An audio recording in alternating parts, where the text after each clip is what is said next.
Spencer, the private engine, was being serviced in the yards. This was making Gordon cross.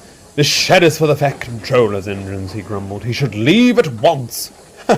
"Feeling intimidated, are we?" sniggered James. "Intimidated? By Spencer? Don't make me laugh."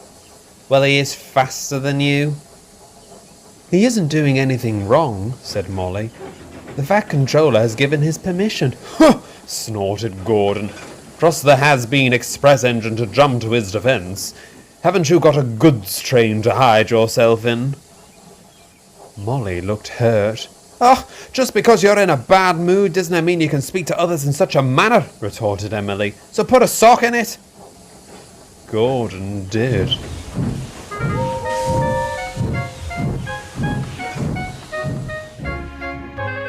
Later on that day, Gordon arrived into the yards to find Molly hiding in the goods shed and looking very sad.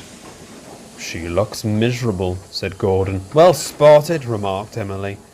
"After you left this morning, Spencer called her a second-rate private engine.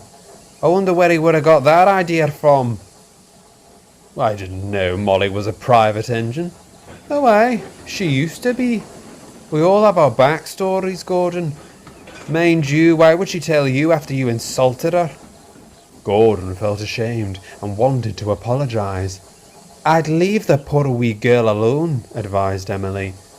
"But speak to Toby. He knows a lot about Molly's past." Gordon puffed sheepishly away.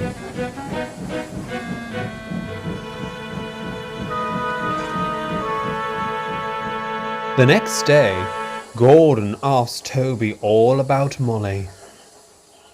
Molly was quite well known in the good old days of the Great Eastern Railway. Molly, along with her class, pulled the fastest expresses across East Anglia to the seaside. She even pulled the Royal train to Sandringham a couple of times. Gordon was impressed.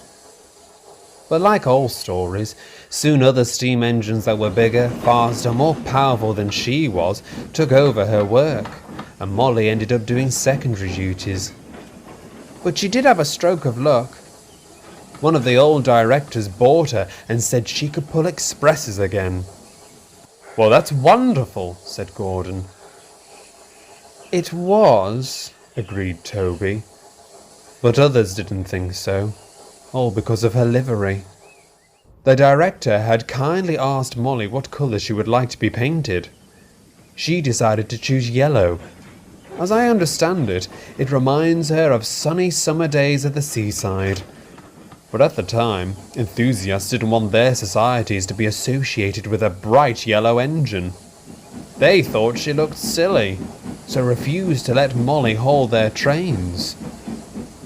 In the end, the director gave up and took Molly away, where she was kept out of sight at his stately home.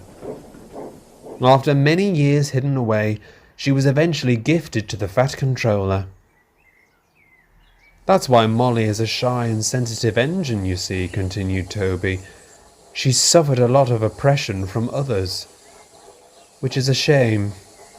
She has so much potential." Gordon now felt sorry for Molly. "Oh, Toby, I've been rather rude to dear Molly." He told Toby what he and Spencer had said. You can be rather tactless sometimes," ventured Toby. "But you can also be very humble too."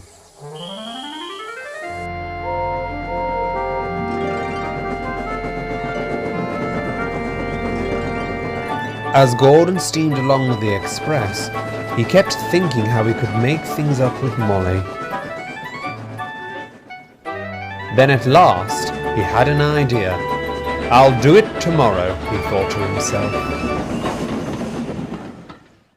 Early next morning, Gordon's fire was slow to start. The driver was apprehensive.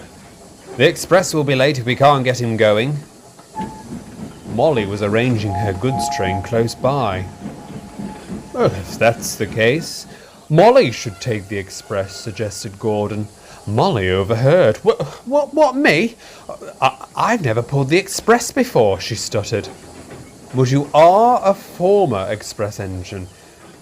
Well, yes, but... She'll do, interrupted the yardmaster. Off you go, then. Come on, old girl, encouraged Molly's driver. I know you can do this. Timidly, Molly set off to collect her coaches. Gordon smiled as he watched Molly leave. Later, Spencer was hurrying along the main line. He had collected the Duke and Duchess of Boxford from Brandon Docks and was taking them to their summer house. Spencer usually received clear signals for a fast run. He and his driver were surprised to see they were being signaled to slow down, and eventually they were stopped. "What is the meaning of this?" cried Spencer lordly. "I have on board the Duke and Duchess of..."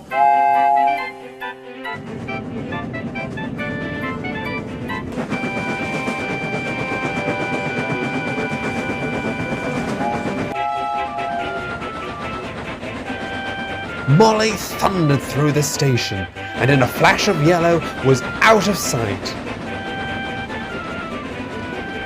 Spencer was aghast.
That evening, the Fat Controller congratulated Molly on her impressive performance with the Express.